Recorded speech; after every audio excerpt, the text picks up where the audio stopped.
Welcome, everyone. I'm Pat, and this is The Deep Dive. And I'm Jesse. We're here to take a whole stack of information and really pull out those key nuggets of knowledge for you, sort of a shortcut to being genuinely well-informed on topics that matter. Today, we are diving deep into something that, well, it touches so many lives, often without us even realizing just how much emotional dependency. It's definitely a complex idea, but it's so important for building healthier relationships and maybe just as importantly, a stronger sense of who you are. Yeah, we've gathered insights from lots of different places for this deep dive, psychological experts, therapists, but also some really powerful personal stories shared online. Our goal today is to help you understand what emotional dependency actually is, how you might recognize it, in your own life or maybe relationships you see, and crucially, what steps you can actually take towards greater emotional freedom. Okay, so let's unpack this. We hear terms like dependent or maybe needy thrown around pretty casually, but what does emotional dependency really mean, like in a psychological sense? What's the core idea? Well, what's interesting is how clearly different sources define it, pointing to a similar core theme. Basically, emotional dependency is marked by an excessive need for affection and approval from others. That's how one source put it. It's not just wanting connection. It's more like this intense drive for validation from outside yourself. Right. Another source described it as relying on others to feel happy. Imagine your whole emotional state being constantly tied to someone else. One expert, Michelle Ferris, she put it really vividly, saying it's like you put all of your emotional eggs in one person's basket.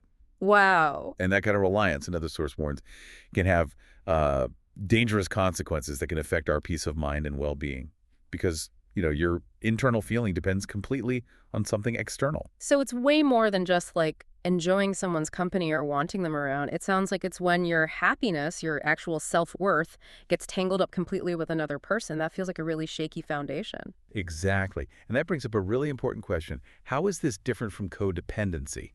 That's a term we hear a lot, often maybe misused. Yeah, I was wondered about that. Well, Dr. George Simon, who's an expert on character, he clarifies this. He explains that real codependency actually came out of addiction research originally. It described a situation where it wasn't just the person with the addiction, but their family members too, who became sort of controlled and dominated by the substance Ah, or by okay. the behaviors around it.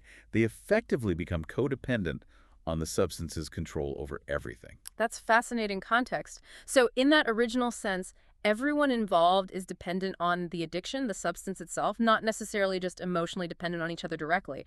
That really highlights how these terms get blurred in everyday talk, doesn't it? It really does. We saw one personal story from a source called Where Grace Abounds. Initially, the person described a relationship with a controlling coworker as codependent, but later, thinking more deeply, they realized it was actually more about emotional dependency. Hmm. It's a subtle shift, but really crucial for understanding what's actually going on. Okay, so for someone listening, maybe wondering if this deep dive is, hitting close to home, how can they tell if they might be dealing with emotional dependency? What are the key signs, the red flags to look out for? Well, looking across our sources, some common signs definitely pop up. For instance, one source mentioned your happiness depends on them. Like whether you have a good day or a bad day really hinges on that person's mood, or if they're around, or if they approve of you. It's this constant external check-in. Then there's often an incessant need for reassurance. Constantly asking things like, do you love me? Or am I okay? Am I enough? It's not just wanting comfort. It's like this deep anxiety driving the question. Even if you just got reassurance, that can be exhausting for everyone involved. Several sources pointed this out. Yeah, I can absolutely see how that would be draining. What else might someone notice? You might find yourself kind of idealizing or projecting onto them, Yeah. building them up into something. Maybe they're not like a savior, protector, or therapist, as one source put it. It's less about the real person and more about the role you need them to play. Right, fulfilling a need. Exactly. Mm. And there's often a terrified fear of losing them. This causes huge anxiety when they're not there.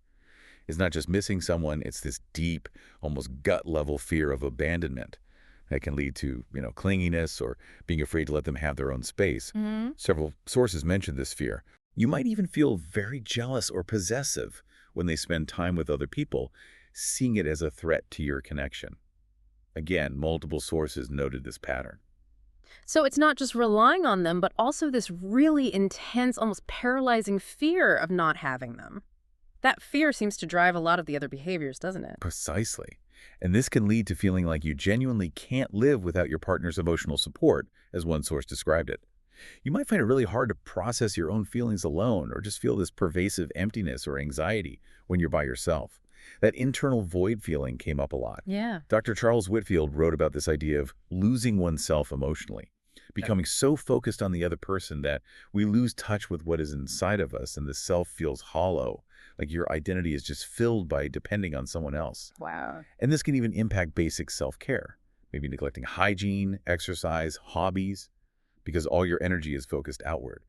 That idea of losing oneself, that's really powerful and kind of scary, honestly. It makes you wonder, why do people develop these patterns?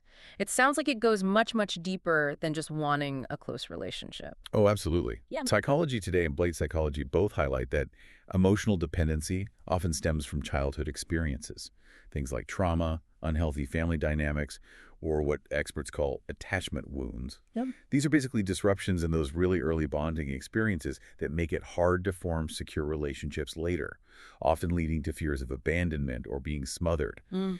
And some sources suggest that when we get into toxic relationships, we recreate our childhoods. That's a quote from Michelle Ferris. It's like we subconsciously try to work out old patterns in our current relationships, even if it's painful. That is a really powerful thought, that we might unconsciously seek out what's familiar, even if it's unhealthy, just because it's known, like playing out an old script. It really is. Take the story of Kelly Miller. She calls herself the addiction nutritionist. She shared how she first developed an emotional dependency on food, not just for eating, but to stimulate her brain because of ADHD or to soothe anxiety and depression. Interesting. And that early coping mechanism later turned into nicotine addiction and alcohol dependence. She talks about desperately wanting freedom from being controlled by these things, living with a mountain of shame, feeling totally trapped, like willpower wasn't enough. Her story really shows how these early ways of coping with emotional pain can grow into major dependencies later on. Yeah, that makes sense. And that other story, From Where Grace Abounds, it illustrates this too. It described a woman who was starving for affection and just wanted to be liked and accepted when she was young. This led to some risky behaviors then, and later a pattern of getting into these deeply entangled, often painful, emotionally dependent relationships. That childhood yearning for acceptance just kept playing out, making her look outside herself for validation constantly. So it's clear this isn't just about romantic partners or close friends then. Does this tendency towards emotional dependency, does it spill over into other parts of life, maybe in ways we don't immediately recognize? If we look at the bigger picture, it definitely seems to. There was this study from a journal called Annales de Psicología. It looked at emotional dependency in dating relationships among university students and how it connected to, interestingly, internet and mobile phone abuse. Oh, wow. Really? Yeah. And what they found fascinating was that emotional dependency, specifically the aspect of avoidance of being alone, was a significant predictor of using the internet and mobile phones excessively, Hmm. and also linked to consequences like anxiety, depression, low self-esteem. Huh. That's a very modern angle on it. So technology can become almost like a shelter, a digital coping mechanism for people struggling with that need to not be alone. Yes, exactly. The study actually notes that new technologies can act as a shelter for people with low self-esteem who might take refuge in a screen to escape from reality. Which raises a really interesting question, right? Yeah. Is the dependency leading to the tech use, or is the tech use making the dependency worse? Chicken and egg. Kind of. The study suggests it's complex, probably goes both ways. But the link is clear. What looks like just scrolling could actually be a way to avoid difficult feelings or loneliness for some people. Right. And this kind of connects to some of that viral TikTok stuff we saw. Remember that trend, I am the daughter that feels peace away from her family? A lot of those posts showed young women finding real peace away from family stress, saying things like, I just have so much peace without them. Mm-hmm. That's not just about moving out. It often implies setting boundaries, choosing their own peace, maybe breaking away from family dynamics that felt, well, potentially toxic or emotionally draining. It highlights that this dependency isn't just romantic. It can absolutely happen in families too. Okay, this can feel like a really heavy topic, and these patterns can seem so deep-rooted. But the good news, and something our sources really stress, is that emotional dependency can be overcome. It's not a life sentence. So, what are some of the key steps, the practical things someone can do if they're ready to start that journey? Well, the very first step And Michelle Ferris highlighted this, is simply to acknowledge that it exists. That takes real courage, Yeah. facing something painful. But like she said, when the pain becomes greater than the fear, you will let go. That's powerful. From there, building self-awareness is just vital. Multiple sources emphasize this. And it's more than just thinking about feelings. It's actively reflecting, noticing your triggers, what situations make you feel that pull towards dependency. Maybe journaling helps recognize patterns in your thoughts and reactions. What makes you feel empty or anxious? So it's really about turning your attention inward, listening to yourself, instead of always looking outside for answers or validation. That feels like a major shift. It's a huge shift. And then, based on that awareness, it's about developing emotional independence, taking active steps to meet your own emotional needs. This means getting involved in hobbies you love, setting personal goals just for you, prioritizing self-care that genuinely nourishes you, things that build you up from the inside. Right. Improving your self-worth is described as an essential foundation for breaking free.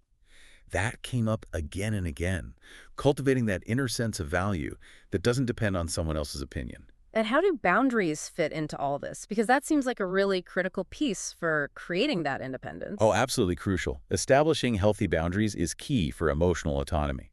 This means learning to clearly communicate your likes and dislikes. And importantly, not being afraid to say no or assert what's okay for you, even if it feels uncomfortable at first. Sources stress this. Yeah, that can be hard. It really can be. It's about recognizing where you end and someone else begins and protecting your own emotional space. You have to learn to listen to oneself and, crucially, assume responsibility for one's happiness. That's a big one, taking ownership. Mm-hmm.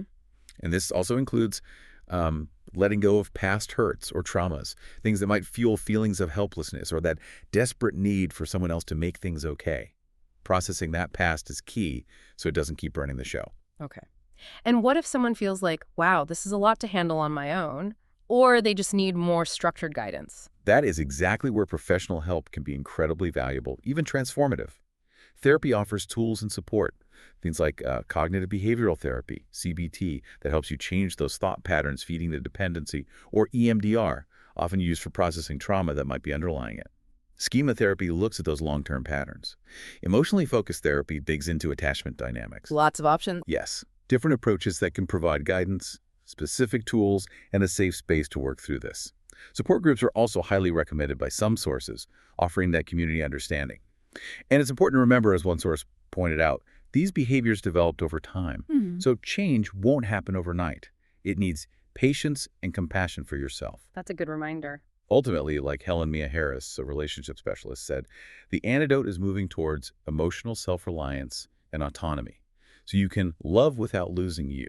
This whole deep dive, it really does highlight how those early experiences can cast such a long shadow, shaping our relationships, even how we use technology. But the amazing takeaway, I think, is that emotional autonomy, it isn't just some fantasy. It's a real, achievable path. It offers genuine freedom. It truly does. The journey, it involves cultivating that self-awareness, finding the courage to set boundaries, and really intentionally building a life that feeds your soul. Not just hoping someone else will fill that internal void. Remember, living a life with more freedom, more healing, it is absolutely possible for you. And as you think about all this for yourself, here's maybe one final thought to mull over. What tiny step, what small intentional thing can you maybe do today to start embracing your own emotional needs, even if it feels a bit awkward or uncomfortable? Because often that discomfort is right where real self-reliance starts to grow. Thank you all so much for joining us on this deep dive today. We really hope this conversation sparked some valuable insights, maybe some actionable steps you can think about. We really appreciate you tuning in. If you found this deep dive helpful, please do take a second to like this episode, maybe share it with someone you think might benefit from hearing it, and leave us a comment. Your engagement really helps us reach more people who are keen to get well-informed and maybe make some positive shifts. We look forward to having you back for our next deep dive. Goodbye, everyone.